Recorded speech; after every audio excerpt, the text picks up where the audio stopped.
আগের পর্বে তো তোমরা শুনেছিলে কিভাবে আমি আমাদের গ্রামে এক আশ্চর্য সাধুর দেখা পেয়েছিলাম, আর তিনিই বলেছিলেন আমার কিছু বছরের মধ্যে খুব একটা বড় বিপদ আসতে চলেছে। আর তারপর এও শুনেছিলে আমি মাধব ঘোষ নামে একজনের বাড়িতে আতিথিয়তা গ্রহণ করি, এবং মাধব ঘোষের মুখে সেই দিন শুনেছিলাম কিভাবে তার বাড়িতে একজন ভণ্ড কাপালিক এসে তার মেয়েকে চেয়েছিল সাধনার জন্য। তারপর সেখান থেকে বিদায় নিয়ে আমি নানা জায়গায় ঘুরে বেড়াচ্ছিলাম। দুপুরে একটা গঞ্জ মতো জায়গায় চিড়ে দই কিনে খাই, তারপর আবান হাঁটি।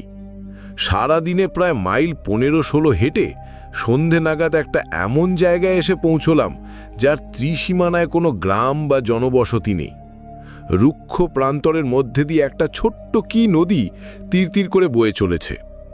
কি করব ঠিক করতে না পেরে নদীর ধার ধরে হেঁটে এগুতে লাগলাম। মিনিট 15 হেঁটে দেখি সামনে এক শ্মশান, বেশ বড় শ্মশান। অন্তত যত দূর চোখ যায় তাকিয়ে দেখলাম কেবল পোড়া পোড়া কাঠের গুঁড়ি, ছেঁড়া মাদুর, কাঁথা, ভাঙা কলসি এইসব পড়ে আছে। ওই নির্জন শ্মশানে সন্ধেবেলা আপনার ভয় করল না? না, ভয় করবে কেন? শ্মশান অতি পবিত্র স্থান। সেখানে মানুষের সমস্ত পাপ শেষবারের মতো মুছে যায়। তার ঊর্ধ্বলোকে প্রস্থানের পথ সুগম হয়। শ্মশানে ভয় কিসের? যাই হোক, দাঁড়িয়ে চারদিকে তাকিয়ে দেখছি, হঠাৎ গম্ভীর ভারী গলায় পেছন থেকে কে যেন বলে উঠল, এখানে কি চাই? কি ভয়ানক গলার স্বর! লোহার ড্রামে পাথরকুচি ঢাললে এমন শব্দ হয়। চমকে পেছনে তাকিয়ে দেখি একজন সাধু দাঁড়িয়ে, মাথায় পাকা তেঁতুলের মতো অজস্র জটা, মুখময় দাড়ি, গোফের জঙ্গল, পরনে রক্তাম্বর, পায়ে বউল দেওয়া কাঠের পুরু খড়ম। কি দরকার এখানে? সাধুকে প্রণাম করে বিনীতভাবে জানালাম আমার বিশেষ কোনো দরকার নেই, পথ হাঁটতে হাঁটতে এসে পৌঁছেছি এই মাত্র। কোথায় যাওয়া হবে? কোথাও না। মানে? ঠিক নেই। সাধু কি বুঝলো জানি না, কিছুক্ষণ আমার মুখের দিকে স্থির হয়ে তাকিয়ে থাকলো, তারপর বলল, আয় আমার সঙ্গে। সেই ঘনায়মান অন্ধকারে আমি সাধুর পেছনে চললাম। বেশ খানিকটা হাঁটবার পর দেখি একটা গাব বা উই জাতীয় কোনো গাছের নিচে সাধু মরার মাদুর, কাঁথা ইত্যাদি টাঙিয়ে বেশ ঝুপড়ি মতো বানিয়েছে। বললাম, এইখানে আপনি থাকেন? কেন, অসুবিধাটা কি? সাধুর কথাবার্তা যেন কেমন কেমন। আমি বললাম, না, অসুবিধে আর কি, আমি এমনিই বলছিলাম আর কি। সাধু আমাকে ঝুপড়ির বাইরে বসতে বলে নিজে ভেতরে ঢুকল। বেরিয়ে এলো দুটো পাকা কলা হাতে নিয়ে আমায় খেতে দিল। তারপর বলল, কি উদ্দেশ্যে বেরোনো হয়েছে বাড়ি থেকে? সাধু হবার ইচ্ছে আছে নাকি? আমি উত্তর না দিয়ে কলা হাতে নিয়ে চুপ করে বসে রইলাম। তুই আমার কাছে থেকে যা, আমি তোকে চেলা করে নেব। থাকবি? তারপর সাধু একটা কথা বলল, যা আমাকে আমাদের গ্রামের বটতলার সে সাধুও বলেছিল। তোর কপালে তন্ত্র সাধনার চিহ্ন আছে, থেকে যা তুই আমার কাছে। আমি একটু ফাঁপড়ে পড়লাম। এই সাধুকে দেখে আমার তেমন ভক্তির উদয় হয়নি, বরং কেমন একটু অস্বস্তি হয়েছে। এত সহজে নিজে থেকে চেলা করে নিতে চাইল দেখে সে ভাব বেড়েছে বই কি, কমেনি। ভালো সাধু কখনো কথায় কথায় শিষ্য করে বেড়ায় না।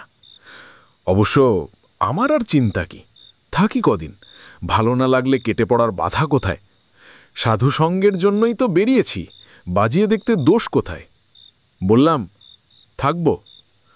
বেশ বেশ, আমি একটা বিশেষ সাধনা করছি, সেটা কয়েকদিনের মধ্যেই শেষ হয়ে যাবে, তারপর তোকে দীক্ষা দেব। কি সাধনা? সে আছে, সময় হলে তোকে জানাবো।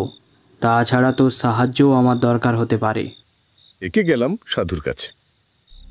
2-4 দিন কেটে গেল। ক্রমে সাধুর কাণ্ড কারখানা দেখে আমার মনে দৃঢ় বিশ্বাস হলো সাধু একজন কাপালিক।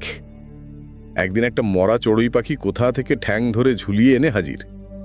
কুপরি থেকে ছুরি এনে চড়ুইটার পেট চিরে নাড়ি ভুনি বের করলো সাধু। তারপর কি একটা জিনিস আমাকে না দেখিয়ে টুক করে ভরে দিল পাখিটার পেটে।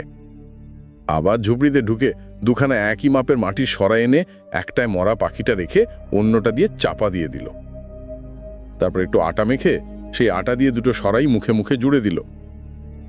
তারপর আমার হাতে মুখবন্ধ সরাটা দিয়ে বলল, আগুনে পোড়াও তো এটা, 1 ঘন্টা ধরে পোড়াবে। এইভাবে 3 দিন 1 ঘন্টা করে পোড়াবে। এই নাও। তখনও আমি সাধুর আসল উদ্দেশ্য কিছুই বুঝতে পারিনি। বুঝতে পারলে আর এক মুহূর্ত সেখানে থাকতাম না। একদিন বিকেলে আমি সাধুকে জিজ্ঞাসা করলাম তিনি কি সাধনা করছেন, আর তার পরিপ্রেক্ষিতে তিনি যে কথাটা আমাকে বললেন সেটাই এই রকম।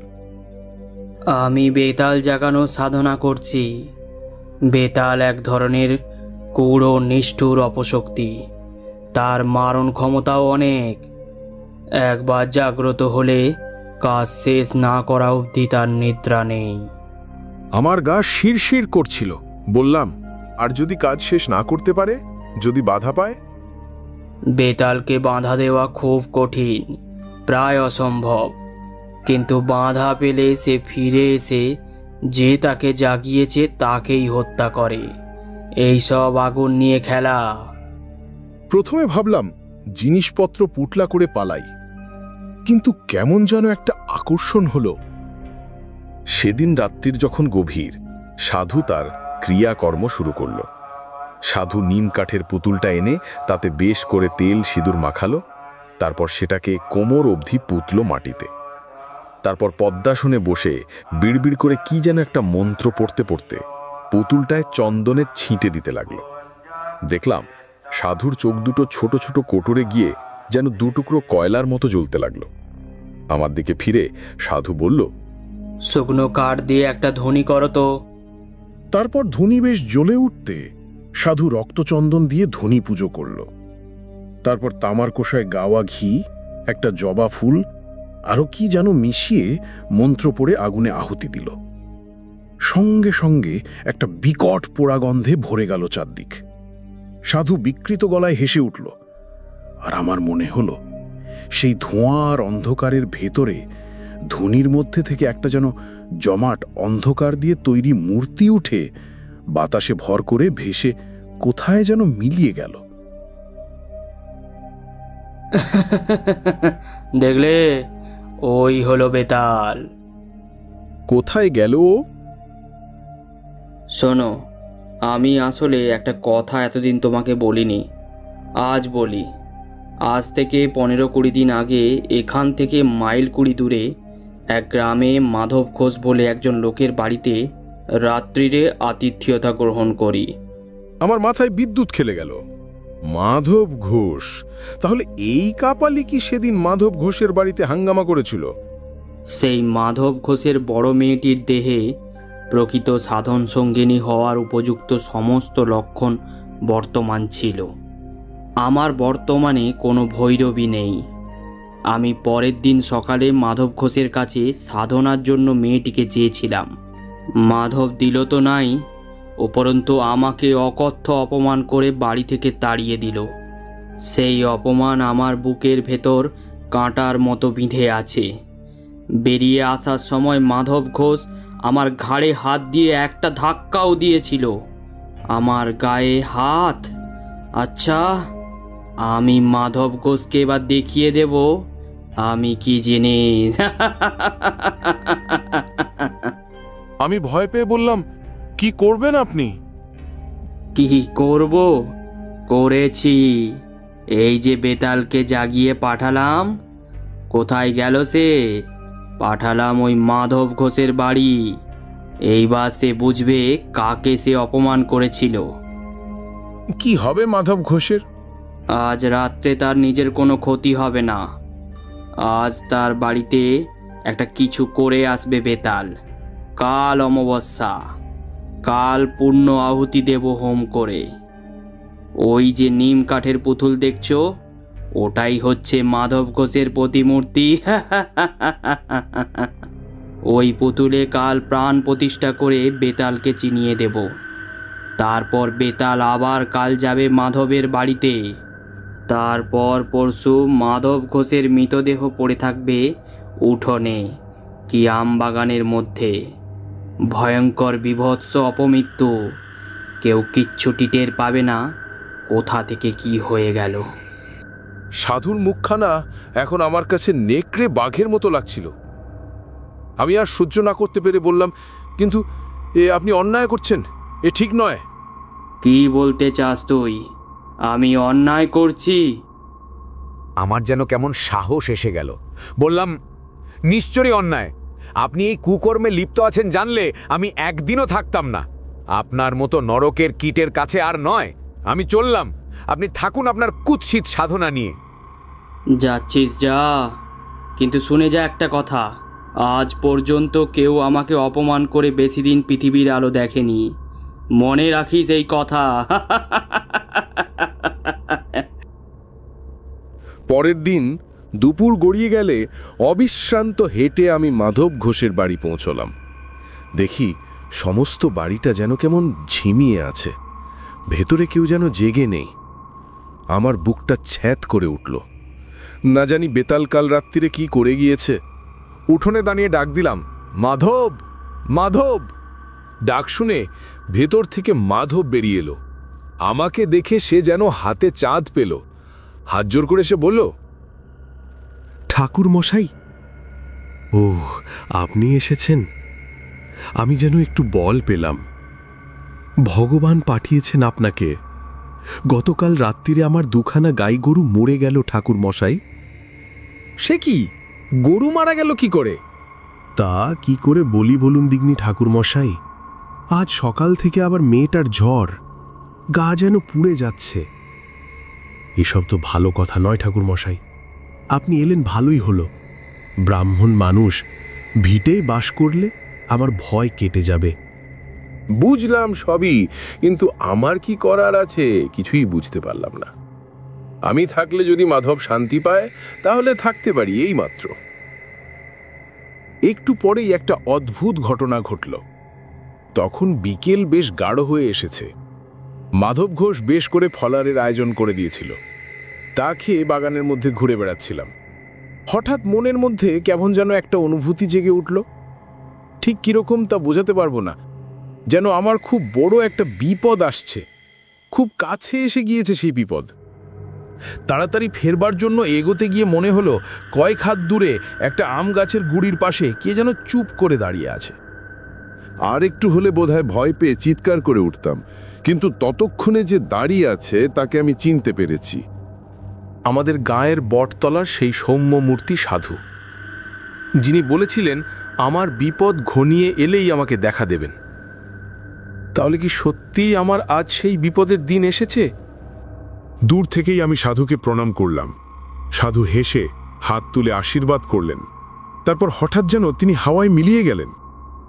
ফিরে এসে মাধব ঘোষকে বললাম, দেখো, আজ তোমার আমার দুজনেরই খুব বিপদ। কি বিপদ তা আমি তোমাকে বলবো না। মোট কথা, আজ আর তুমি বা তোমার বাড়ির কেউ বাড়ির চৌহদ্দির বাইরে পা দেবে না। আর আমাকে এক ঘটি জল এনে দাও তো। মাধব জল এনে দিতেই আমি সাধুর দেওয়া গাত্রবন্ধনের মন্ত্র দিয়ে জলটা শোধন করে বাড়ির চারদিকে ঘুরে ছিটিয়ে গণ্ডি কেটে দিলাম। রাত্রিরে খাওয়া হলে আমি মাধবকে ডেকে বললাম, তুমি আমি আজ এক ঘরে থাকব। তারপর খাটে উঠে আমরা দুজন বসে রইলাম। ঠিক মাঝরাত পেরিয়ে যাবার পর হঠাৎ যেন এক ঝলক হাওয়ায় বাইরের আমবাগান কেঁপে উঠল। ঝড়ের সময় নয়, কিচ্ছু নয়। হাওয়া এলো কোথা থেকে? ক্রমে সেই হাওয়া বেড়ে রীতিমতো ঝড়ে পরিণত হলো। সমস্ত আমবাগান যেন ভেঙে পড়বে। বাড়ির জানলা দরজা দড়াম দড়াম করে বন্ধ হতে আর খুলতে লাগলো। বাড়ির ভেতর মেয়েরা শব্দ করে কেঁদে উঠল। আমি চেঁচিয়ে বললাম, কেউ বাইরে আসবেন না, সব ভেতরে বসে থাকুন। ঝড়ের শব্দের মধ্যে কার যেন বিভৎস হুঙ্কার বিকৃত গলায় ধেয়ে আসছে। কে যেন ঝড়ের ছদ্মবেশে প্রাণপণ চেষ্টা করছে বাড়িতে ঢুকবার, বারবার অদৃশ্য কিসে বাধা পেয়ে ফিরে যাচ্ছে। খানিকক্ষণ এরকম চলার পর হঠাৎ ঝড়টা যেন এক মুহূর্তে থেমে গেল। আবার শান্ত আমবাগান। যে বাড়িতে ঢুকবার চেষ্টা করছিল সে যেন উদ্দেশ্য সফল হবে না বুঝে ফিরে গিয়েছে। আমার বুকের ভেতরে বিপদের ঘণ্টাও হঠাৎ থেমে গেল। মাধব ঘোষ আতঙ্কিত চোখে আমার দিকে তাকিয়েছিল। আমি বললাম, আর ভয় নেই, বেঁচে গেলাম বোধহয়। পরের দিন সকালেই খবর পেলাম মাধবের মেয়ের জ্বর নেমে গিয়েছে। আমি সকালেই বিদায় চেয়েছিলাম, মাধব ঘোষ কিছুতেই ছাড়ল না। থেকে ভালোই করেছিলাম, নইলে ঘটনার শেষটুকু জানতে পারতাম না। বিকেলে মাধবের কাছ থেকে বিদায় নিয়ে বেরিয়ে প্রায় মাইলখানেক চলে এসেছি। দেখি দারোগা বাবুর পেছনে দুজন পাগড়িওয়ালা সেপাই আমার পাশ দিয়ে যাচ্ছে। কি মনে হতে একজন সেপাইকে জিজ্ঞাসা করলাম, কোথায় চলেছ বাবু? সামনে বিরামখালিতে একটি শ্মশান আছে জানেন? সেই শ্মশানে এক কাপালিক থাকতো, সে খুন হয়েছে। ধরা গলায় বললাম, খুন হয়েছে বোঝা গেল কি করে? মাথাটা একেবারে মুচড়ে উল্টো দিকে ঘুরিয়ে দিয়েছে। অনেকে মিলে করেছে আর কি, একজনের কাজ না। তখন আমি সব বুঝতে পেরেছি। কাপালিকই তো বলেছিল বেতাল বাধা পেলে ফিরে গিয়ে যে জাগিয়েছে তাকেই আক্রমণ করে। কি ভয়ঙ্কর সে মৃত্যু! একবার তাদের সঙ্গে গিয়ে মৃত দেহটা দেখে আসবার ইচ্ছে হয়েছিল, পরে সেই ইচ্ছে দমন করি। পথে বেরিয়ে কিশোরীকে বললাম, কি হলো কিশোরী, গল্পটি বিশ্বাস হলো? সে কথার জবাব না দিয়ে হেসে বলল, দিনটা তো ভালোই কাটলো বলো।